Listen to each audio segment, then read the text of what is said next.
Olá! Fala galera, tudo bom com vocês? Hoje eu tô aqui pra compartilhar o que eu li no mês de novembro.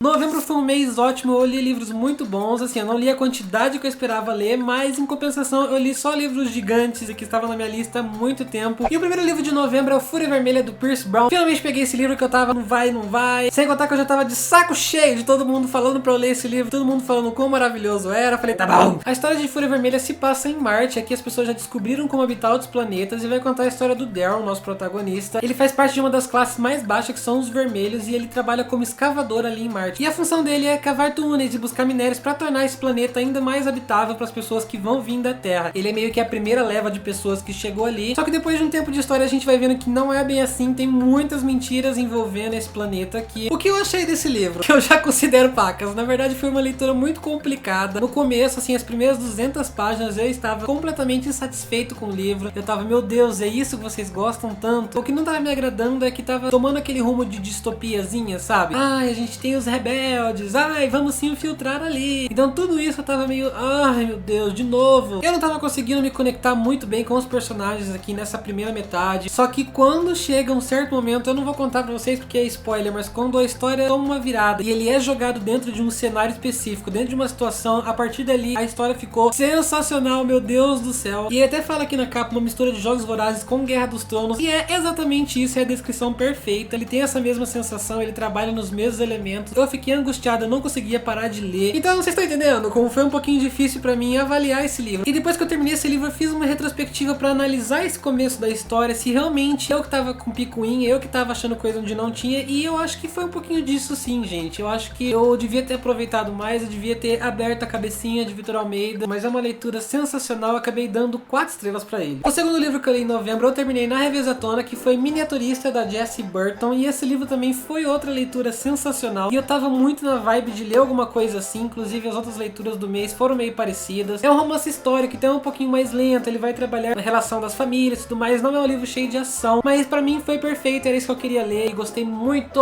Miniaturista vai contar a história da Petronella, e ela é enviada pra Amsterdã, uma cidade que ela não conhece, pra se casar com uma pessoa que ela também não conhece, um casamento arranjado aí pelos pais dela. E esse rapaz, que é o Johannes, e toda a família dele são comerciantes, e logo no começo da história, quando a Petronella chega nessa casa, ela já é meio mal recebida ali pela irmã do Johannes e pela empregada. Todo mundo trata ela como uma criança. Na verdade ela tem acho que 18 anos e o cara tem 30, sabe? O próprio marido não dá muita bola pra ela no começo, até que um dia ele resolve dar um presente de casamento, que é exatamente a casa onde eles estão em miniatura dentro de um armário. É basicamente isso aqui que a gente tá vendo na capa. E o Johannes fala que é pra Petronella cuidar e completar a casa aí do jeito que ela quiser. A nossa protagonista então encontra esse miniaturista e ela começa a fazer pedidos, só que quando ela recebe os que ela pediu, ela recebe outros objetos também que não foram solicitados. E esses objetos, ela vai vendo que tá contando coisas que vão acontecer no futuro, mas coisas que já aconteceram no passado também. Então é meio que, será que esse miniaturista é vidente? Será que ele sabe o que tá acontecendo aqui dentro? A gente tem algum espião aqui que sabe o que vai acontecer daqui a alguns dias? E o que eu gostei nesse livro é que ele é repleto de intrigas familiares e coisas picuinha que vão acontecendo e vão acumulando. E tem essa questão do comércio de açúcar que permeia muito a história, ela basicamente gira em torno disso, e foi isso que me encantou. A história, ela é super assim lenta, tá? Não vou mentir pra vocês, ela demora pra acontecer, mas ao mesmo tempo eu aproveitei demais. Eu acho que é isso que as pessoas sentem quando assistem novela, sabe? Isso aqui foi a minha novela. E a história é cheia de reviravoltas, tinha uns plot twists aqui que eu ficava,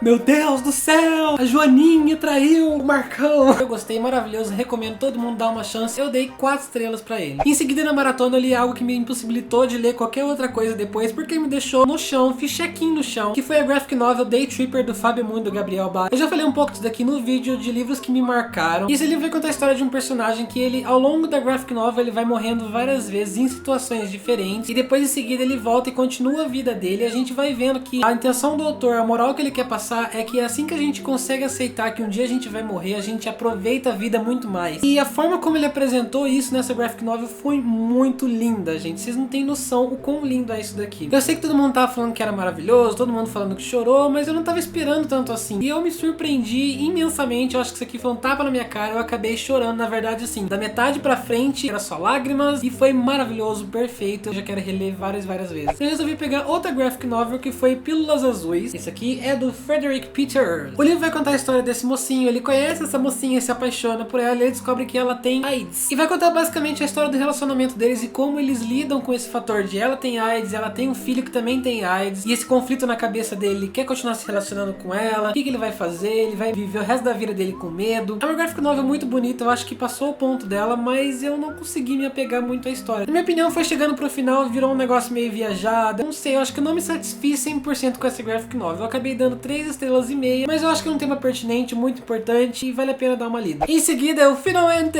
li esse livro maravilhoso, incrível, que é Toda a Luz que Não Podemos Ver, do Anthony Doerr. Este livro gigante, mas não fiquem com medo porque os capítulos são curtíssimos e você lê isso aqui muito rápido. Toda a Luz que Não Podemos Ver se passa durante a Segunda Guerra Mundial e vai acompanhar o ponto de vista de 2 personagens. Uma garotinha que é cega, ela mora com o pai em Paris, o pai trabalha em um museu e ele construiu pra ela no quarto uma maquete, uma réplica exata da cidade ali onde eles estão, pra ela poder se situar, e com o toque ali ela vai descobrindo um pouco da cidade. Quando ela sai na rua, ela sabe exatamente quantos passos ela tem que dar pra chegar em lugar X. E o outro ponto de vista que a gente tem é do Werner. Ele é um órfão, ele mora na Alemanha, ele é um personagem muito inteligente, ele tem o talento de consertar os rádios ali, e logo os oficiais descobrem esse talento dele e ele é chamado pra participar de um programa com outros jovens. Ele vai pra uma escola aqui de cadetes e ele começa a aprender um pouco de engenharia, ele também é preparado fisicamente, e aos poucos ele vai recebendo essa missão de descobrir de onde estão vindo as redes de rádio clandestinas ali na Alemanha durante a Segunda Guerra Mundial. E essas duas histórias, elas são totalmente separadas. O Werner tá ali na Alemanha, a Alemanha tá atacando Paris, e Paris, que é onde vive a nossa outra personagem, que é a Marie-Laure, tá ali com o pai dela, ela tá tendo que fugir porque a cidade dela tá sendo atacada. Eu gostei muito da leitura, o Anthony Doerr escreve muito bem, a escrita dele é muito poética, é realmente muito bonita. Só que como eu tava com muita expectativa pra esse livro, eu acabei me decepcionando um pouco no quesito de eu não estava 100% investido nesse livro. Algumas coisas foram acontecendo mais pra frente, eu não me senti tão tocado assim, mas isso não tira o mérito do livro porque a história é fantástica, é sensacional, ela flui de uma forma muito bem, apesar de ser gigante, os capítulos são curtos, então ela acaba rapidinho, e a forma como esses personagens e todas essas histórias que a gente vai vendo, alguns outros pontos de vista que também são apresentados durante a leitura, tudo isso vai se juntar no final e vai se amarrar de uma forma muito bem feita. Mas sério, gente, essa é uma história magnífica que precisa ser lida por todo mundo. Eu acabei dando 4 estrelas e meia pra ele. E o último livro que eu li em novembro foi o fantástico, maravilhoso Sorriso da Hiena, do Gustavo Ávila. Já tem resenha dele aqui no canal, recomendo vocês verem. Na verdade não é uma resenha, é uns 5 motivos pra vocês lerem este livro fenomenal. Ele vai contar a história do David. Quando ele era criança, ele presenciou o assassinato dos próprios pais e ele cresceu muito traumatizado por causa disso. E hoje em dia, quando ele já tá adulto, ele quer realizar um experimento com outras 5 crianças e fazer exatamente a mesma coisa, assassinar os pais deles, pra fazer um estudo psicológico e ver se essas pessoas crescem e se tornam pessoas com problemas e pessoas maldosas assim como ele. Então é uma coisa muito louca, uma trama muito diferente. Eu gostei demais dessa história, eu acho que ela fluiu muito bem. Não foi nada do que eu tava esperando, chegou no final, teve uma conclusão que me deixou de queixo caído, mas tudo isso eu explico no meu vídeo. Eu recomendo que vocês assistam pra saber mais sobre ele, tá bom? Eu dei 5 estrelas pro Sorriso da Hiena.